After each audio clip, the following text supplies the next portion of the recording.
Alors, si le succès est le progrès régulier vers vos propres objectifs personnels, alors qu'est-ce que l'échec? Est-ce que l'échec est de travailler sur un projet qui s'est terminé par de mauvais résultats? Non, bien sûr que non. Est-ce que l'échec est de lancer un nouveau produit qui a échoué lamentablement sur le marché? Non, bien sûr que non. Est-ce que l'échec est de faire de son mieux avec ses enfants et d'être déçu d'une manière très personnelle? Non, bien sûr que non. Il n'y a pas d'échec dans le fait de mettre tout son cœur, toute son âme et toute son énergie dans quelque chose qui n'a pas fonctionné. Au contraire, l'échec est de ne pas essayer du tout. Si le succès est le progrès régulier vers vos propres objectifs personnels, alors l'échec est l'absence de progrès, aucun, même pas d'essai. Le succès et l'échec sont toujours liés. Le succès et l'échec sont toujours liés à l'ambition. Et rappelons-nous, le succès c'est l'action, l'échec c'est l'inaction. C'est aussi simple que ça. Tom Peters, auteur de renommée mondiale et expert en management, a récemment déclaré « Il n'y a qu'une seule façon d'être sérieusement en difficulté aujourd'hui, et c'est de ne pas essayer, de ne pas échouer, de ne pas vous étirer. » Le succès. C'est une action. Vous devez réellement le faire. L'activité est une priorité élevée dans le processus de vie, pour essayer d'obtenir un bénéfice maximum de ce que nous avons à disposition, nos ressources, nos compétences, nos connaissances et nos talents. Le succès consiste à faire cela pour obtenir un bénéfice maximal de ce que nous avons à disposition. Benjamin Disraeli, ancien Premier ministre d'Angleterre, a déjà dit, rien ne peut résister à une volonté humaine qui met en jeu même son existence pour son but. Je le ferai ou je mourrai. Quelle parole puissante! Nous avons déjà parlé de la résolution, le faire jusqu'à. Mais voici ce que dit aussi la résolution, je vais. Deux des mots les plus puissants de notre langue.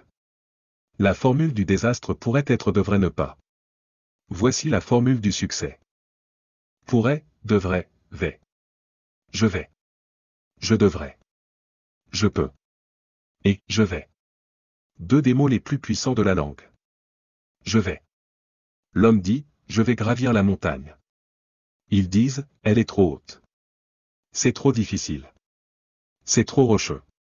Ça n'a jamais été fait avant. L'homme dit, c'est ma montagne. Je vais la gravir. Bientôt, vous me verrez agité depuis le sommet ou mort sur le côté. Parce que je ne reviendrai pas tant que je ne l'aurai pas fait. Puissant. Il existe plusieurs études qui montrent que les plus grands réalisateurs ne sont pas ceux qui échouent le moins. Non, les plus grands réalisateurs sont ceux qui ont le moins peur de l'échec. Ils sont prêts à relever le défi sans garantie de succès, voyant la fin mais pas sûr de quand elle sera ou où elle sera. Bien que le succès et l'échec aillent de pair. Beaucoup de gens ont un problème avec l'échec. Ils pensent que c'est un mauvais mot, a une mauvaise connotation. Ils ne le voient pas comme une marche à franchir, ils le voient comme un résultat final. Très souvent, le succès nécessite l'échec, parfois de nombreux échecs. Dans chaque découverte scientifique, il y avait des dizaines ou des centaines d'échecs avant un succès. Sans échec, l'opportunité ne peut être créée. Sans échec, il ne peut y avoir de succès. Mais quelle est la mesure du succès? Comment savez-vous si vous êtes vraiment réussi? Comment savez-vous, surtout quand votre succès pourrait être tellement différent de celui de quelqu'un d'autre? Voici comment vous mesurez les résultats, faire des progrès mesurables dans un temps raisonnable. C'est tout ce que la vie demande. Faire des progrès mesurables dans un temps raisonnable. Donc, vous devez être raisonnable avec le temps. Ne soyez pas déraisonnable avec le temps. Parents, ne soyez pas déraisonnable avec le temps. Manager, courtier, associé d'affaires, ayez un peu de patience. Vous ne pouvez pas demander à quelqu'un toutes les 5 minutes, comment ça va maintenant? C'est trop tôt.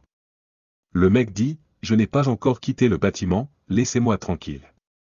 Donc, 5 minutes, c'est trop tôt pour demander. Donc, 5 ans, c'est quoi, trop long? Et trop tard. Donc, quel est le temps raisonnable pour demander des résultats comme mesure de progrès? Voici le numéro 1, à la fin de la journée, vous ne pouvez pas laisser passer plus d'une journée sans accomplir certaines choses, écrire quelques lettres, avoir une conversation avec votre fils ou votre fille. Vous ne pouvez pas remettre à plus tard l'important plus d'une journée. Quand vous travaillez sur le travail, il y a certaines choses que vous devez faire dans la journée. Vous devez faire quelques appels dans la journée. Vos disciplines de santé, vous devez les faire dans la journée. Vous ne pouvez pas reporter. Vous ne pouvez pas dire, eh bien, je vais manger 9 pommes dans 10 jours. Non. C'est une pomme par jour, par jour. Certaines choses doivent être faites dans la journée. Donc, à 5 minutes de minuit et vous n'avez pas encore mangé votre pomme, croquez-la et faites-le, dans la journée. Voici ce qui vient ensuite, une semaine.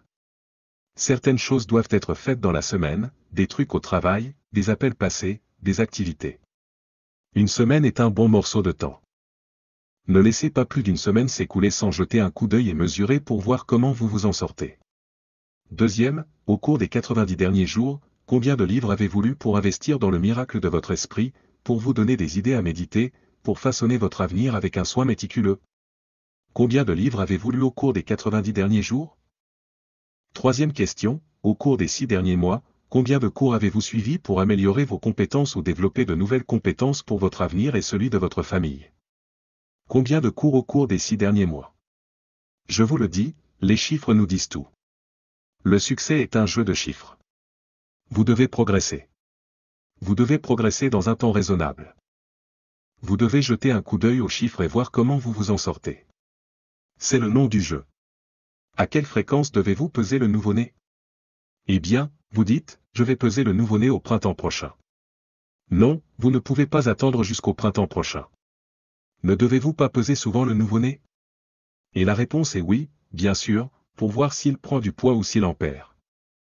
Et s'il en perd? Les alarmes doivent se déclencher.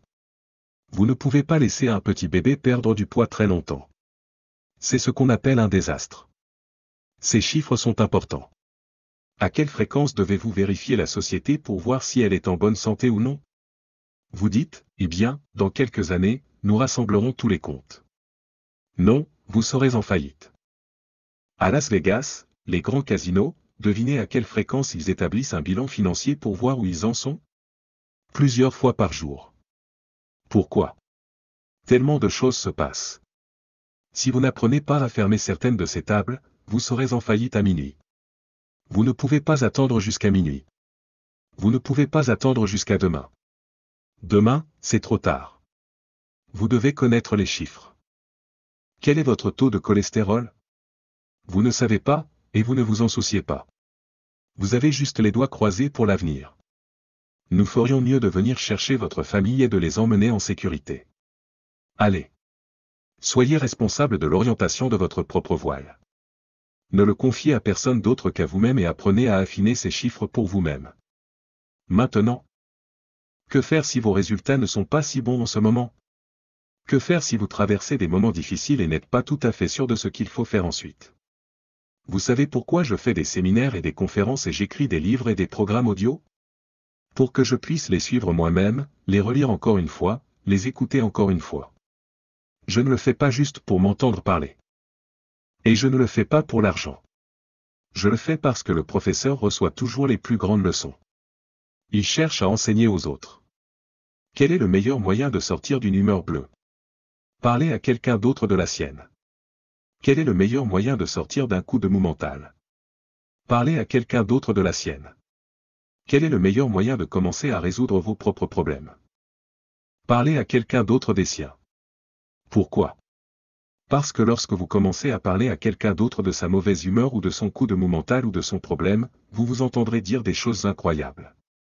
Vous entendrez toutes les connaissances que vous avez rassemblées sortir pour aider cette autre personne, et cela vous aidera finalement en l'entendant à nouveau.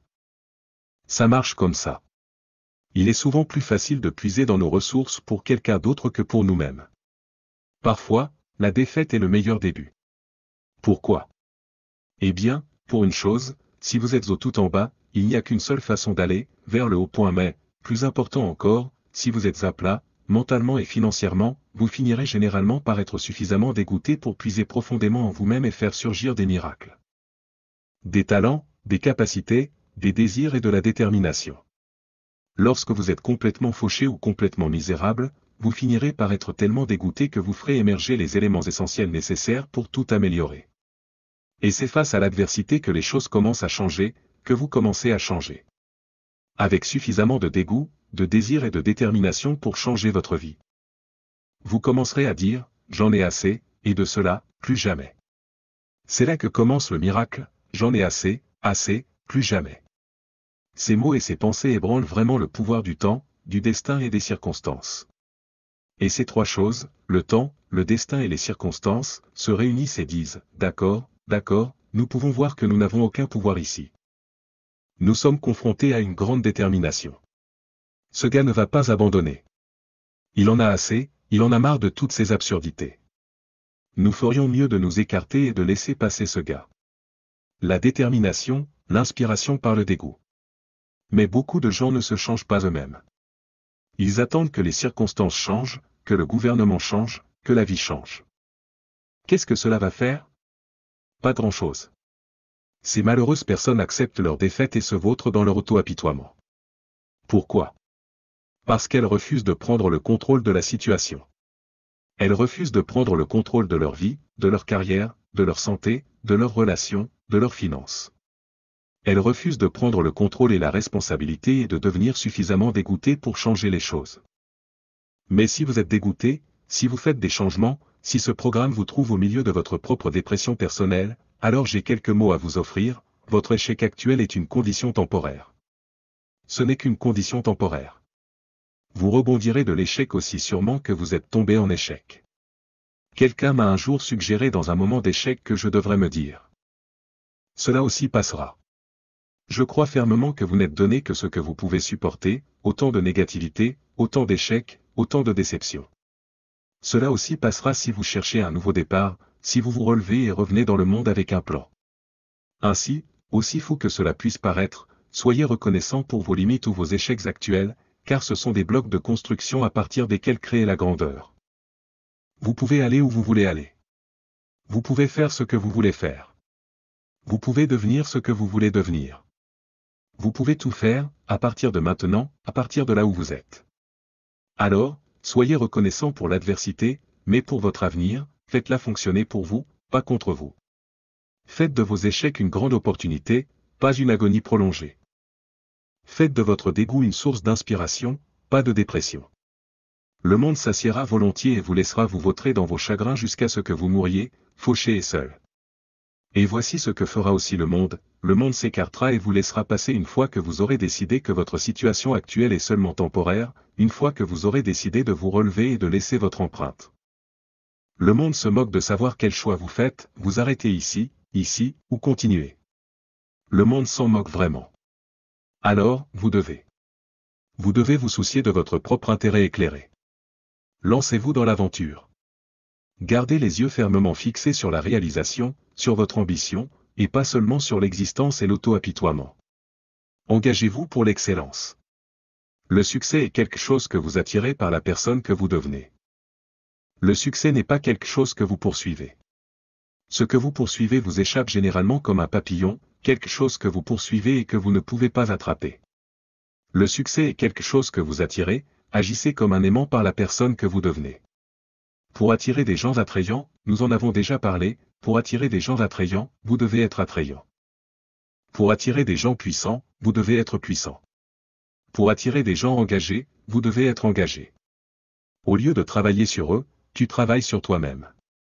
Tu travailles plus dur sur toi-même que sur ton travail. Et si tu deviens, tu peux attirer. La clé entière est de te rendre précieux.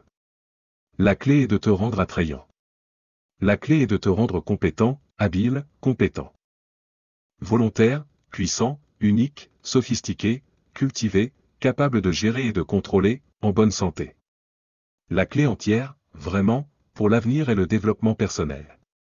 Parce que le plus grand cadeau que tu puisses offrir à quelqu'un d'autre est ton développement personnel, ton auto-développement, ton auto-investissement.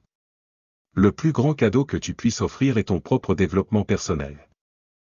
Si je deviens 10 fois plus sage, 10 fois plus fort, 10 fois plus brillant, 10 fois plus compétent, imagine ce que cela fera pour mon succès. Si je grandis, imagine ce que cela fera pour mon avenir.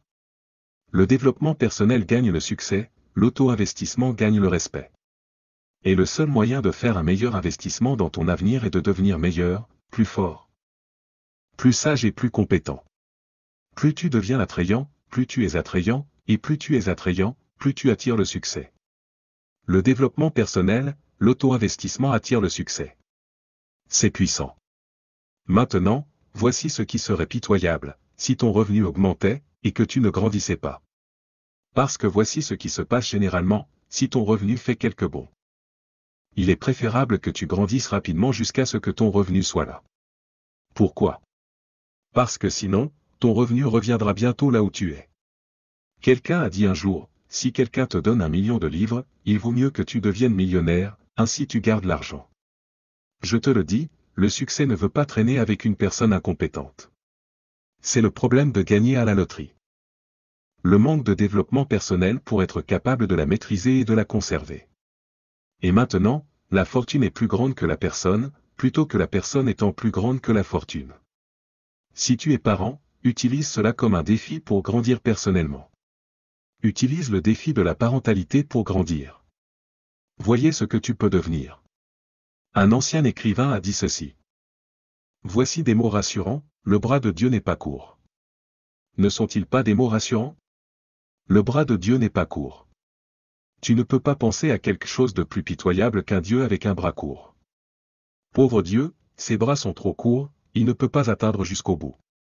Il ne peut pas atteindre tous ceux d'entre nous. Cet écrivain a dit, non, sois rassuré, le bras de Dieu n'est pas court. Il peut atteindre jusqu'au bout, et il peut atteindre tout le monde. Ne devrait-on pas dire cela de chaque père, de chaque mère? Ils peuvent atteindre tous leurs enfants. Ils peuvent atteindre jusqu'au bout. Il ne manque pas d'histoire et d'illustration. Il ne manque pas de sagesse et de puissance.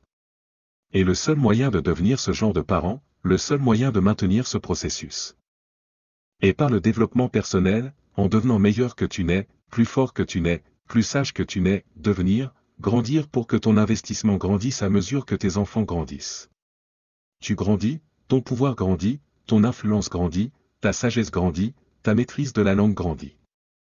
Tu vois, c'est ce qui est stimulant, être impliqué dans une situation qui te fait grandir. Si cette situation est le succès, continue à grandir pour être plus grand que ta fortune. Si cette situation est l'échec, continue à grandir jusqu'à ce que tu sois plus grand que le problème. Continue à grandir, continue à devenir, continue à le faire jusqu'à. Maintenant, il y a 2 qualités qui peuvent augmenter tes chances de succès, 2 qualités très importantes. Premièrement, la patience. Deuxièmement, la persistance. Parlons de la patience un moment. La patience, c'est quoi? Apprendre à gérer le passage du temps. Maintenant, une fois que tu as un appétit pour le succès et que tu commences à y aller, maintenant tu dois apprendre à gérer le passage du temps. Voici pourquoi, ça prend du temps. Ça prend du temps pour construire une œuvre d'art d'entreprise. Ça prend du temps pour construire un orchestre symphonique avec une musique et une harmonie impeccable qui te font vivre des extases, à se souvenir longtemps après que l'orchestre est fermé et que les lumières se soient éteintes. Ça prend du temps pour assembler l'harmonie. Ça prend du temps pour construire une vie. Ça prend du temps pour construire une entreprise. Ça prend du temps pour passer à travers l'école. Ça prend du temps pour se développer et grandir. Alors, donne du temps à ton entreprise, donne du temps à ton entreprise. Si tu es en gestion, donne du temps à tes employés. Si tu es parent, donne du temps à tes enfants. Ne sois pas trop court, trop rapide. Donne-leur du temps. Maintenant, pas pour toujours, mais du temps. Ça prend du temps. Voici le défi ultime, tu dois avoir de la patience avec toi-même. Ça prend du temps pour faire des changements dans les habitudes et la discipline. Ça prend du temps pour corriger de vieilles erreurs de jugement et pour finalement abandonner les vieilles accusations et prendre de nouvelles responsabilités. Je te dis, ça m'a pris du temps. Je blâmais le gouvernement, et blâmais les impôts, et blâmais l'entreprise, et blâmais le marché. Ça m'a fallu du temps pour abandonner ça. C'était une liste assez confortable pour expliquer mon compte bancaire vide, des centimes dans ma poche, rien à la banque, ne pas bien faire, embarrassé par ma situation. Ça a pris du temps. Ça a pris un certain temps. Alors, sois patient avec toi-même. Numéro 1. Et numéro 2, pendant que tu fais face au passage du temps, numéro 2 est de continuer à le faire. Sois persévérant. Sois tenace. Continue à le faire jusqu'à ce que, tant que tu es patient et persévérant, il est difficile d'échapper au succès. Tant que tu maintiens patience et persistance, ténacité, il n'y a qu'une seule personne, juste une seule personne, qui tracera la ligne entre succès et échec. Toi. Alors, sois patient, sois persévérant. Tu as besoin à la fois de patience et de persistance ensemble. Et voici pourquoi, le manque de patience est probablement le pire ennemi de l'ambition. Alors que ton ambition continue de croître, de se déplacer, de chercher de nouvelles façons de réussir, l'impatience a tendance à devenir frustrée. L'impatience ne permet pas la persistance. L'impatience veut abandonner. L'impatience appelle le découragement, l'échec. Mais ton ambition ne te laissera pas abandonner si facilement. Pas si tu es persistant. Ce que d'autres peuvent appeler l'échec, l'ambition l'appelle une opportunité d'apprentissage, une chance de faire des ajustements le long du parcours tracé vers le succès. L'ambition c'est aussi autre chose, l'ambition c'est que plus l'accomplissement tarde à venir, plus il est apprécié. Alors, laisse-moi te donner quelques aspects de la patience, quelques exemples qui pourraient t'aider à illustrer à quel point elle est précieuse. Il y a 6 aspects de la patience. Et voici le premier, savoir quand une opportunité est bonne et quand il faut plus de préparation. Disons que tu ouvres un restaurant spécialisé dans les fruits de mer frais. Tu es tout excité de te lancer. De faire rentrer de l'argent au lieu de tout dépenser. Tu es tout excité. Alors, parce que tu es tout excité, tu veux ouvrir tôt. Ton impatience prend le dessus, et donc tu ouvres avant ton ouverture officielle prévue. Les clients commencent à arriver. Ils sont tous excités par ce nouveau super restaurant, et tout le monde veut des fruits de mer frais. Ils commandent tous des fruits de mer frais du menu. Mais maintenant, tu paniques. Tu n'en as pas. Tu n'es pas prêt. La livraison de fruits de mer frais n'arrivera pas avant une semaine. L'impatience vient de tuer le restaurant. Maintenant, disons que tu as un super nouveau produit qui doit sortir sur le marché dans les prochains mois. Tout se déroule comme prévu, alors tu commences à planifier tes publicités, à planifier de grands événements de relations publiques. Tu es tellement sûr que ça va arriver que tu fixes une date. Les ingénieurs t'ont dit que le produit n'est pas prêt, mais tu es sûr que ça le sera. Tu commences à tout planifier, à inviter beaucoup de monde, des gens influents, des acheteurs de ton produit. Tu es tellement excité que tu as continué sans que le produit soit réellement prêt. À la semaine du grand dévoilement, les ingénieurs viennent te dire que ça ne marche toujours pas. Ton impatience vient de te faire perdre en crédibilité sur le marché. C'est le numéro 1, être patient en sachant la différence entre quand l'opportunité est bonne et quand il faut encore travailler. Voici le numéro 2, restez attentif même si l'opportunité ne se présente pas tout de suite. Assurez-vous que votre patience vous permet de garder les yeux ouverts et prêts pour l'opportunité. Continuez à chercher. Soyez patient. Numéro 3, continuez à vous préparer pour les opportunités même s'il y a un retard, même si les choses ne se passent pas exactement comme vous le pensez. Gardez vos déceptions à distance et continuez à vous préparer pour les opportunités. Soyez prêts. Soyez toujours prêts. Ne laissez pas l'impatience vous faire abandonner. Numéro 4, encaissez les petits revers avec philosophie. Acceptez les petits succès avec philosophie. Ne laissez pas les petites déceptions vous décourager. Ne laissez pas les petits succès vous tromper. Évitez les montagnes russes émotionnelles qui perturberont toujours votre plan. Numéro 5, si vous attendez les décisions des autres, soyez patient. Vous ne pouvez pas contrôler les capacités de prise de décision des autres. Vous ne pouvez pas contrôler leur timing. Si votre projet devait être examiné par le conseil lors d'une réunion et que le temps a manqué et qu'ils ont reporté votre projet en tête de l'ordre du jour pour la prochaine réunion, soyez patient. Ne soyez pas frustré par ce sur quoi vous n'avez aucun contrôle. Et numéro 6, prenez des vacances de votre ambition. Si vous travaillez jour après jour, semaine après semaine, mois après mois sans pause. Prenez des vacances de votre ambition. La personne patiente, sûre de son ambition, sait que la volonté et l'ambition seront toujours la même après quelques jours de congé. En fait, avec un peu de repos, l'ambition aura une traction plus forte que jamais lorsque vous y retournerez. La persistance et la patience en action. La persistance est créative, toujours à la recherche de nouvelles opportunités. La persistance est courageuse, elle ne cède pas à la peur. La persistance est pleine d'espoir, elle ne laisse pas le découragement entrer. La persistance est positive, elle vous maintient sur la bonne voie avec vos plans et vos objectifs. Et enfin, la persistance est joyeuse, pas sombre. Une persistance joyeuse sait que le pessimisme, la dépression et les déceptions gaspillent de l'énergie. La gaieté la crée. La patience et la persistance sont toutes deux nécessaires pour réussir. Et en terminant cette phase, rappelez-vous s'il vous plaît que le succès et l'échec sont également étroitement liés. Car sans échec, vous ne pouvez jamais apprécier le succès.